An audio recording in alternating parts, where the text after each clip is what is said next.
prices fluctuate so much within real estate. Like you could have $18 million property that's pulling the average way up, or you could have a $30 million property that's pulling the average way up. So someone thinks of average, they think that the price, they think that that's likely what you're going to pay when you go get a property. But the average is simply what are all of the properties prices combined and then divided by the total amount of properties in the average. And the average is typically going to be higher than the median.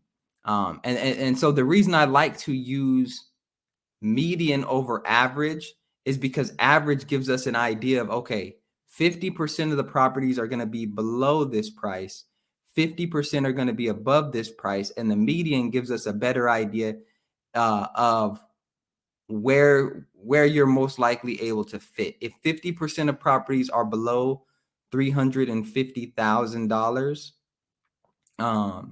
then what that means is that if you can afford a $350,000 house or below, then you have access to 50% of the properties, right? You have access to 50% of the properties. If you can afford above a $350,000 property, then that means that you may not have access to 50% of those properties, because those properties may be 18 million, blah, blah, blah. But, it gives us an idea of, okay, if you can afford 350,000, then you have access to 50% of the properties pretty much below that. That's why I like to use average, that's why I like to use median versus average. Okay. Again, median just means 50% of the properties are selling below this price and 50% above. So the median price right now is $369,900. That's what the most recent information in this market is telling us. And that's for the whole DFW area.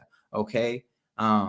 It's going to be different in like, if you're in Grand Prairie area versus if you're in Cedar Hill versus if you're in Desoto versus if you're in South Lake or Forney or whatever your local, but that's the whole MLS when we look at all the